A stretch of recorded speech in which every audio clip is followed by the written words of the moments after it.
Passamos pela metade da temporada de Creature Commandos.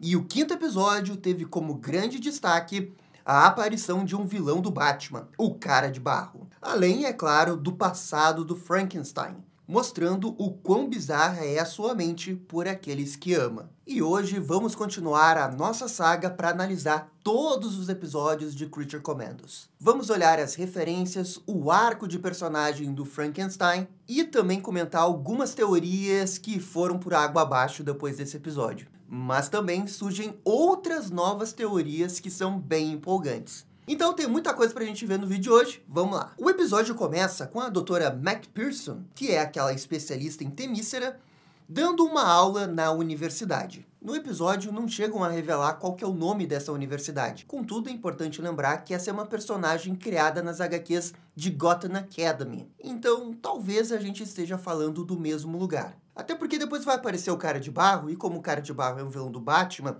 faz sentido toda essa área aí que eles estão seja algum lugar de Gotham. E bem, o ponto é que a doutora está agindo de um jeito muito estranho, paquerando algumas alunas e querendo enfatizar muito que as Amazonas são lésbicas. E isso tudo é observado pelo Frankenstein e pelo Rick Flag. Eles também entendem que a professora não está agindo de um jeito muito profissional e decidem investigar mais. O ponto todo é que o Flag foi atrás da doutora McPherson porque ele não tem certeza que toda aquela visão da Cersei é real. Ele desconfia que isso seja uma mentira e que a doutora ajudou a manipular a Amanda Waller. Até porque se ele conseguir provar que aquela visão da Cersei é fajuta, o Flag vai ter um motivo para interromper o ataque do Comando das Criaturas lá em Pocólista. E nisso vamos para mais um flashback. E nesse episódio já dá pra ver que os flashbacks vão ser focados no Frankenstein. O primeiro serve para relembrar a audiência que o Frankenstein matou o seu pai. No presente, o Flag ainda está tentando alertar a princesa, mas ainda sem sucesso. Nesse exato momento, os comandos chegam novamente em Pocólista, recebidos pela tropa da princesa, que não tem ideia que estão ali para matar a sua líder. E aqui a animação vai ativar o seu modo crítica social, dizendo que Pocólista, por 100 anos, nunca teve problemas com outros países. E foi só eles começarem a abrir conversa com os Estados Unidos que em 2 semanas eles já têm um monte de problema. Ah, crítica social! E o que eu acho que torna essa cena engraçada é que o Creature Commandos realmente tá ali para simplesmente matar a líder do país. Não há como existir um intervencionismo maior do que esse.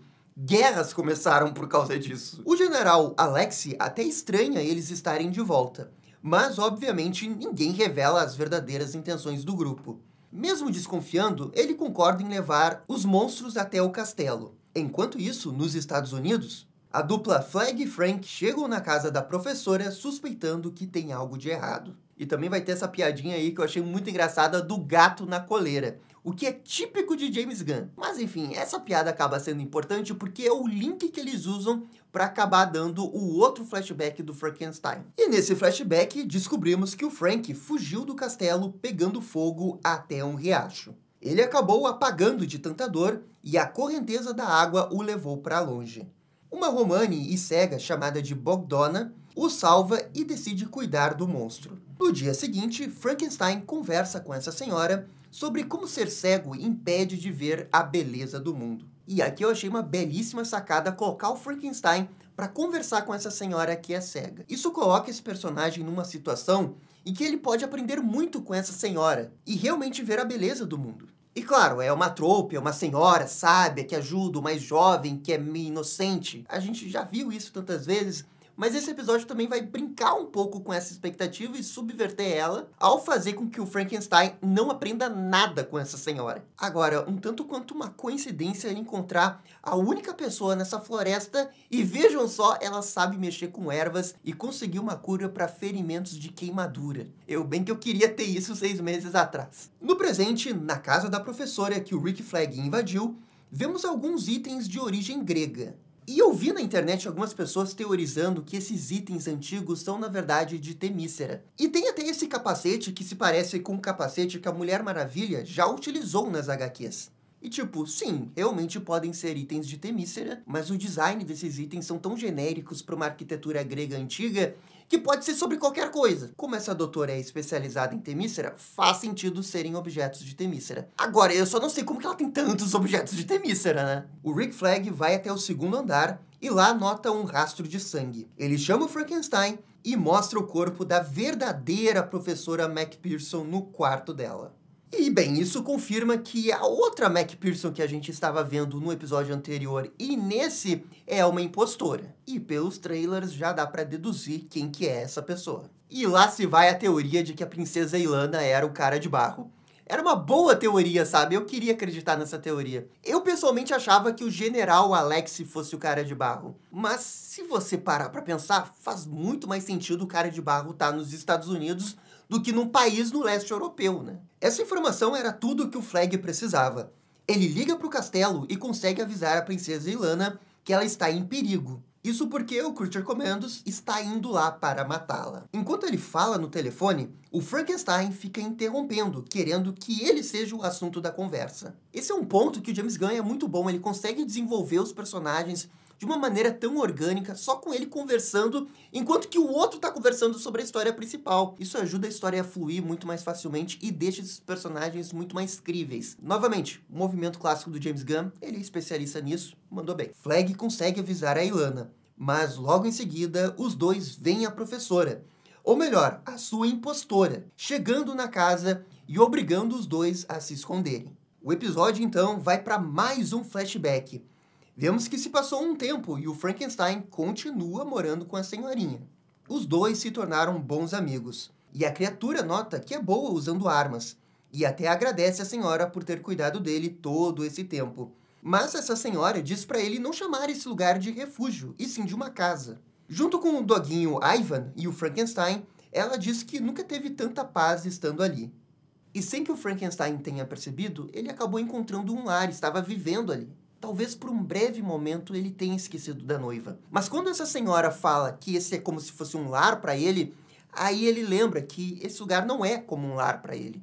E que provavelmente nunca vai ser. Porque na cabeça dele, o lar que ele quer ter é com a noiva. Mesmo esse sendo o lugar perfeito para ele esquecer e seguir adiante, pro Frankenstein ficar sabendo que essa é uma casa nova para ele, serve como gatilho para ele querer ir atrás da noiva. A Ilana avisa o Alex que a missão dos monstros é de matá-la. E por isso o general que estava dirigindo leva a equipe para uma rota alternativa para ganhar tempo. A noiva e o Fósforos percebem que tem algo estranho acontecendo.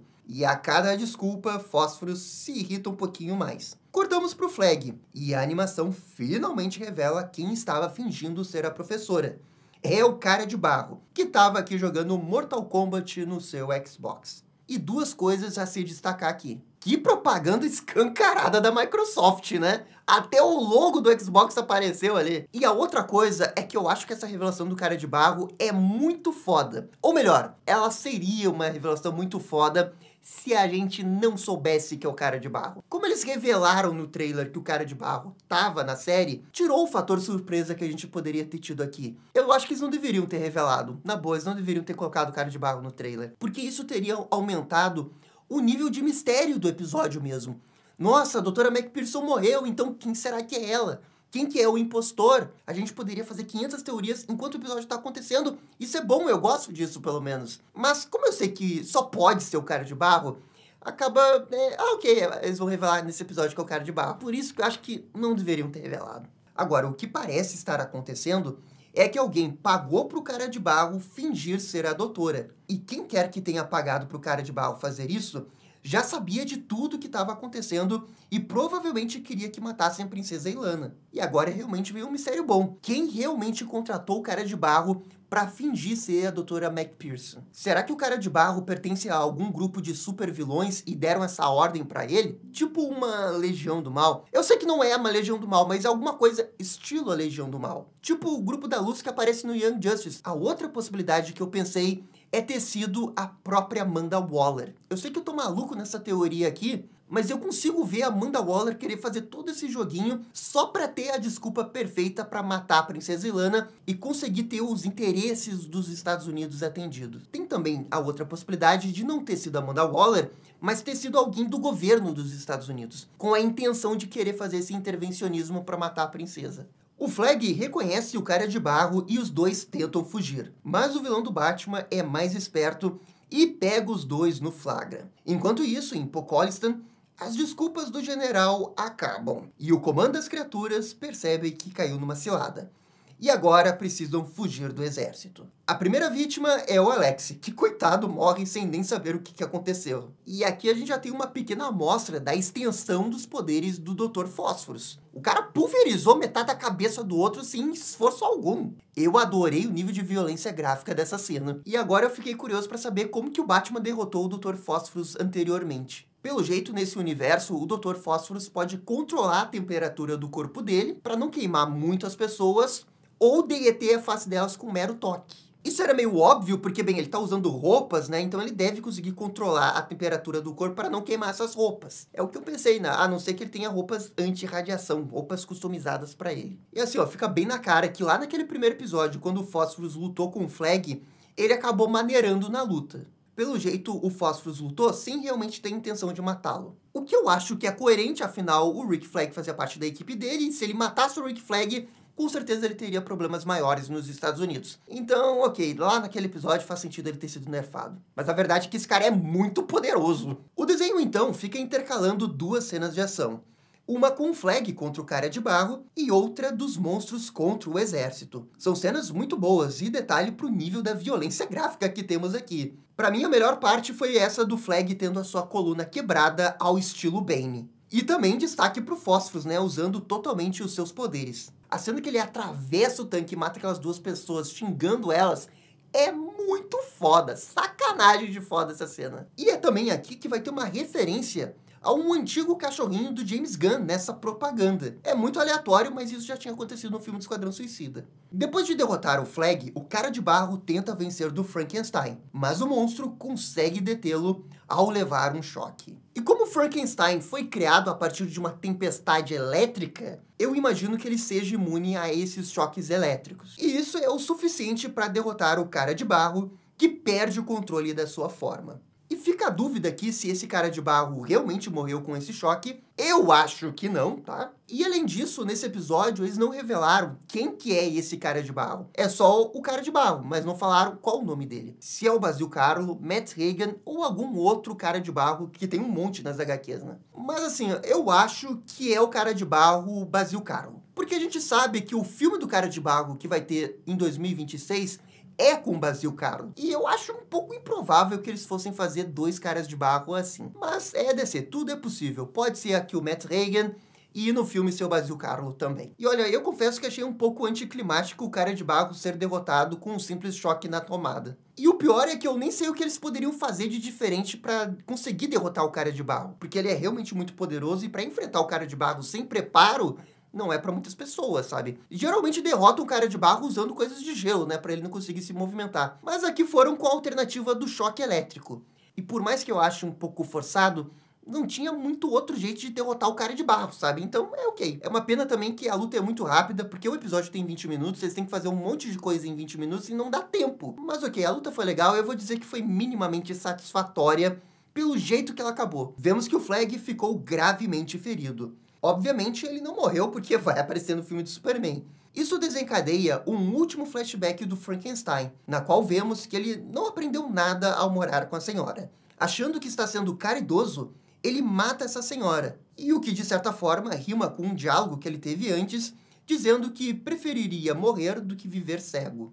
Fica a sensação que ele também matou essa senhora porque ela diz que não queria morar sozinha ali. E aí o Frankenstein leva tudo ao pé da letra, não consegue entender as nuances das emoções humanas, e ele então entende que tem que matar ela. No dia seguinte, ele decide seguir viagem em busca da esposa. E o dog da senhora, o Ivan, o acompanha inocentemente, sem saber o que aconteceu na casa. E todos esses flashbacks do episódio acabam sendo importantes até para subverter um pouco a expectativa dos outros flashbacks que a gente vinha tendo na série. Eu confesso para vocês que estava ficando um tanto quanto óbvio alguns flashbacks. a estrutura deles, né? Ah, vai mostrar o passado desse vilão, que na verdade ele tem uma coisa mal entendida, mal compreendida, e é pra você ter pena dele. E aqui nesse episódio acaba sendo o contrário, o Frankenstein ele é ruim. Enfim, esse flashback obviamente não é tão emocionante como o do episódio anterior, mas eu gosto como que o James Gunn brincou com a subversão da subversão, e aqui a gente realmente tem um episódio que ele é realmente uma pessoa